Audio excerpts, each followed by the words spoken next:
Well, good morning. I had to redo this video. So, hi everybody. I can tell the truth twice.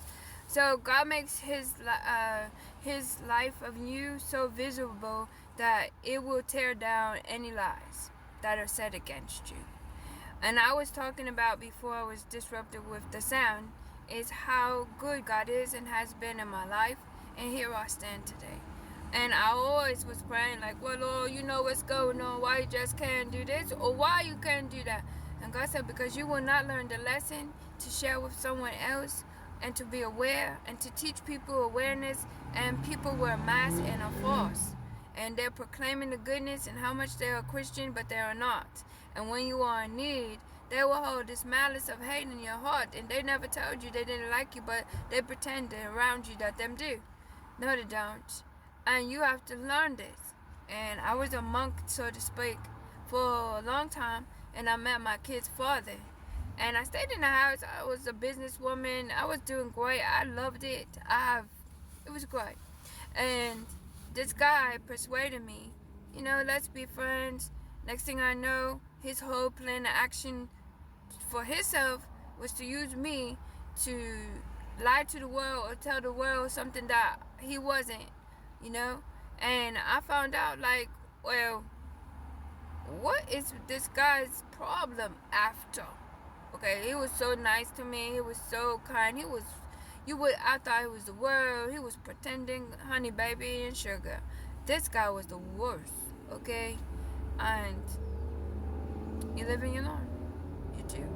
But I was so hurt by it because I loved it. I loved him genuinely. I thought he was beautiful. I never hadn't met a man in 7 years like, oh, come outside, go to the party, and I'll meet somebody whom so this, he working, him and this, he go. I know more about him of all the good things, but I didn't know any of the bad things.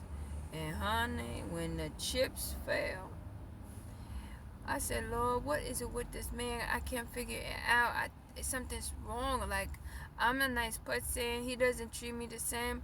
Him don't want to be with me. Like, talk about, like, when a man is fresh on you and want to have sex with you and want to kiss you.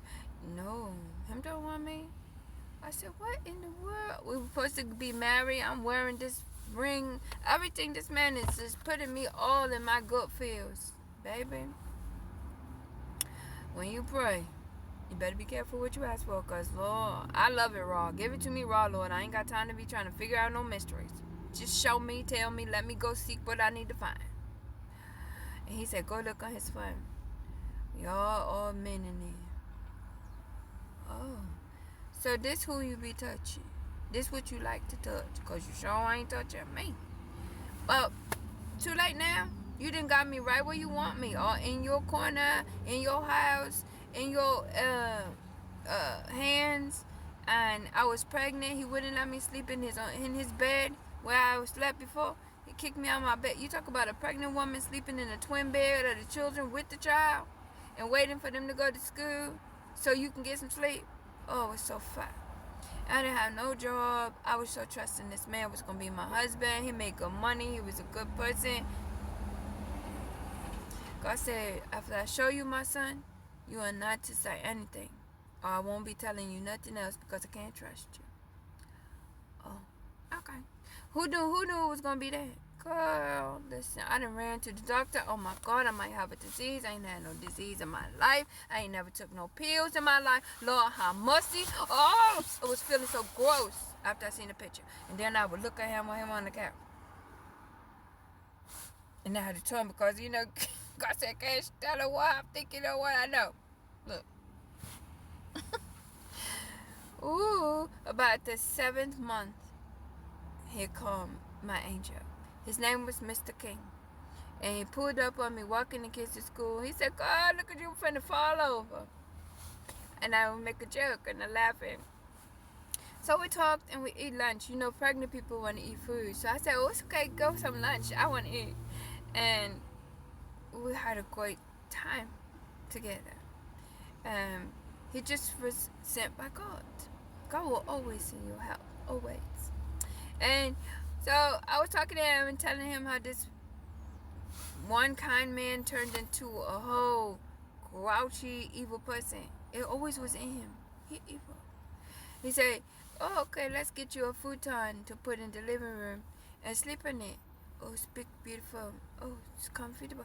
Okay, when I drive the kids to school, oh, I'm rushing them now because I could go sleep in my own bed or sleep fast self. Oh, Sarah was my baby I was having. Sarah. And he gave me the plan. Excuse me, sometimes you can't think when it's happening to you. That's why God said, I want you to be a voice and a help to the people so they can get out of their mind of being sabotaged or self-sabotaged or just stuck. And he gave me the plan and he gave me a little help. And my son too. He said, why that boy out here playing around? I said, because him don't have no bicycle, him don't have anything to play. So he said, oh, okay, let's get him a bike. And the kid's father came home. Where's this bag come from? Where's this bicycle? What y'all doing? Where you getting money from? Oh, look at it. What I tell you for? You don't like money. I don't have to tell you. We're happy. What's wrong with you? Well, the doctor said I don't have anything. I said, oh my God, Lord. Jesus. Oh God. Don't be despising the small things that God does for you. It's big. It will save your life from being stuck with somebody. You talking about somebody running out of there? Let me tell you, Mr. King gave me the strategy and started talking to me. I started thinking. And he said, so how you going to get to the hospital? If the man won't let you sleep in the bed comfortable, you think he going to help you get to the hospital? Never crossed my mind. Oh. Okay. He said, here goes some money and get you a cab and make sure you preserve it, reservation, and you talk to the kids. Because I had my other two kids. He said, let them know what your plans are and to watch after each other and stay in that room. And we put food in the refrigerator for them. Oh, Mr. King did a good girl. You hear me? Oh, and we prep the kids. My daughter was old enough to do what? So when the doctor's appointment for the baby to come, I said, well, all I could do is feel like this big belly was like, oh, I'm coming. Oh, wait. The cab is not reservation for tomorrow. Wait. So I sneaking out 10 o'clock. Okay, like sneaking. I mean, no, 4 o'clock a.m. because I had to be hospital 5 a.m. for the surgery. Sneaking. I was supposed to have a C-section. No, natural birth. Not even surgery, natural birth.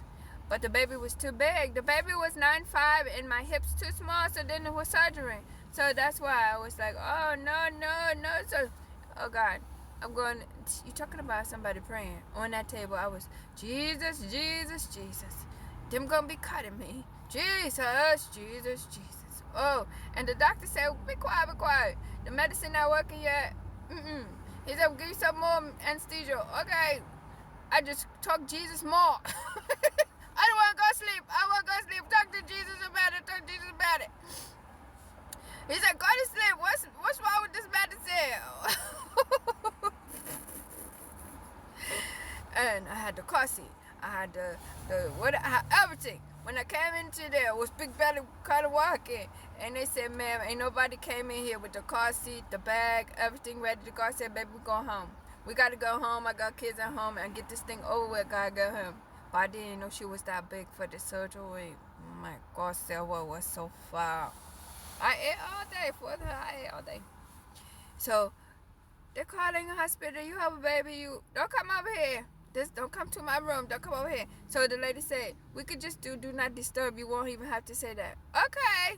I'm just going to sleep. Okay, don't come over. Call the cab coming home. He said, oh, so you had the baby. You didn't need a ride. You didn't need me to help you. You know. Honey, Mr. King and I have been working this out. Because I already was deciding to be looking for a job to get out of here. That's when God said, go look online. There's a job for you. You love to drive. I said, what? And I looked. It said, Uber. All you need is a brand new car. God sent me a brand new car. Honest to God. I didn't have a job. He used my enemy as my footstool. And I told my kid's father, go to the car dealership and get this car. God said, go get it. And he didn't even have a driver's license. He drove it right home. And God gave me that car. And I became an Uber driver. 2014. True story. I've been free ever since from that food. Next mission.